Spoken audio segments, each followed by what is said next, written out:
Hello, today we are talking about the middle and southern colonies. Last lecture we talked about the New England colonies, so we start with reviewing this a little bit in the off the tee, and then furthermore remembering which ones are the New England colonies and what they were good for. The New England colonies consist of Connecticut, Rhode Island, Massachusetts, and New Hampshire. These were characterized by Puritan religious values, fishing, shipping, and trade, as well as subsistence farming. The soil wasn't good in these areas, but there was awesome fishing, lots of trade going on with port cities, and the Puritan values dominated a lot of religious views at this time there. Here's a map for review, and then opening up into the middle colonies, which are New York, New Jersey, Pennsylvania, Delaware, and these are characterized by the breadbasket colonies. These groups are made up of diverse ethnic groups, shipping and trade, and cash crops of grain. That's the major export, major economic factors here. Colonizing the New World. These are our push-pull factors. So pushing is religious persecution, overcrowding, and unjust governing. These are reasons why you would want to leave someplace. So people in England who felt they were persecuted or there was overcrowding, that's a push factor. They're getting pushed out of the country for these reasons. A pull factor is why they are drawn towards or going to the New World, America. These reasons could be money, land, freedom, glory. God, gold, and glory are three big push-pull factors, or three G's. The people came or went or left their place to colonize the New World. And this is important because it just gives you a big picture of what people were thinking, what led them to come to the New World, and their reasons for doing so. The development of the middle colonies. As you can see, I have an awesome breadbasket picture here. What I want you to notice about this picture is that they are all different kinds of bread, okay? So the breadbasket colonies are super diverse. Also, bread equals carbs, which makes your middle grow. So the middle colonies, breadbasket, which is full of diversity. That's how you remember the breadbasket colonies. Or if you envision a box of a dozen donuts and you have all different kinds, that's what the breadbasket colonies are like. You got diversity in your people as well as in your activities with business, trade, cities, artisans, and merchants all going through, as well as farming for cash crops. The rich soil, mild climate, and the long growing season is important for growing grains. Grains and meat are the cash crops. That is a vocab word. Crops used for profit instead of for the use of the grower. And the goods shipped through New York or Philadelphia. These are our major hub trade areas. So the Dutch colonized. In 1621, the Dutch built the West India Trading Company. The governor paid the Native Americans $24 worth of beads and goods in exchange for the island. There's a very slow growth in this area because there's no push factors for the Dutch to leave their homeland. There's no elected governing body, and toleration was practiced and brought by many diverse groups. Many young families. There's a poor lower class. You're looking at the New Netherlands section of your notes. They built New Amsterdam at the tip of the Manhattan Island. In 1625, it was the finest harbor in the Atlantic coast. There's no really religious motivations for coming here, only money. Like I said, there's not any persecution or overcrowding. The Dutch are very relaxed, chill, and tolerant people. Lots of young families, many were poor lower class. There's at least 16 languages being spoken in the area. Not very many people were being pushed out of the Netherlands, a small amount, which led to their weakness in colonizing. So the English were much better at colonizing because there was many more pull factors, as we just talked about.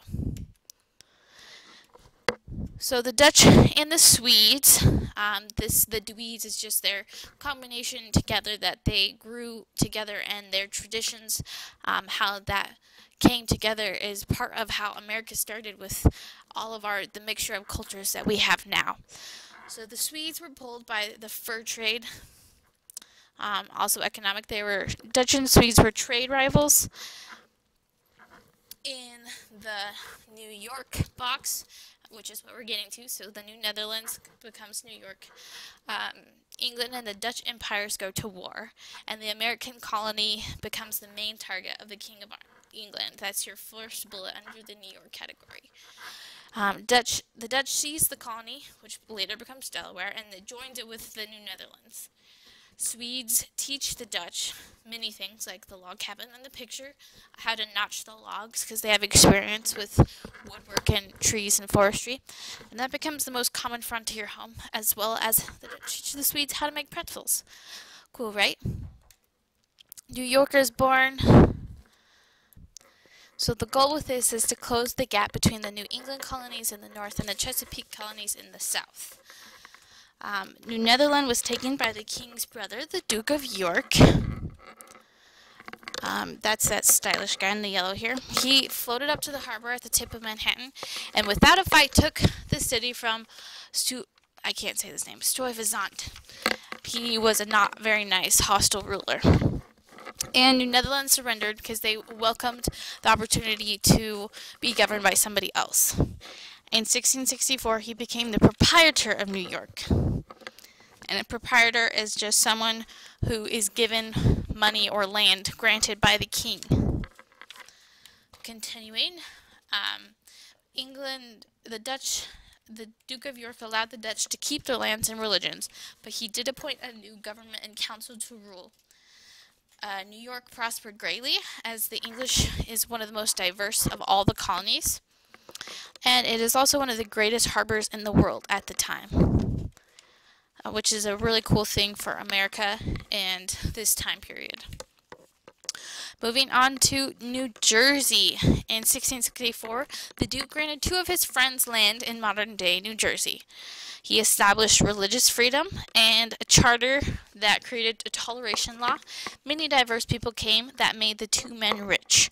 The king bought out by the men made it a royal colony in 1702.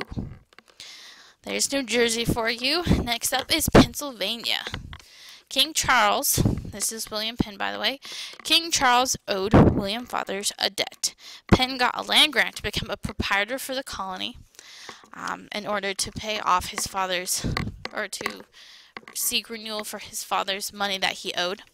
He brought 2,000 colonists and established Philadelphia as the capital city, which means city of brotherly love, and it is still that today. That's very awesome. It's a very cool legacy from Pennsylvania that we still have. William Penn did it right. He was very organized when he brought people over. He brought a diverse group of people, as in families and farmers and artisans, not just one kind of group of people. He also advertised for his colony, saying that the land was sweet and clear, and advocated for people coming to his land instead of just expecting people, or different ways that you'll find out later how other colonies did it. Penn was a Quaker. This is very important. Quakerism is a radical form of Protestantism. They saw an inner light to understand the Bible, and equality for all was key to their faith, including Native Americans. They had a very good relationship with the Native Americans. William Penn bought the land from them, even though it was already given to him by the king. So it was important to him to maintain a good relationship with them. Okay, so Pennsylvania thrives. As you can see, Pennsylvania doesn't necessarily have a lot of waterfront area or property, but he tried to lease this area from Delaware, which wasn't Delaware yet, in order to set up a trading post or port so that he could access the sea for Pennsylvania. Pennsylvania has fertile land, navigable rivers, temperate climate for growing all that grain, and the colony multiplies from 18,000 inhabitants by 1700.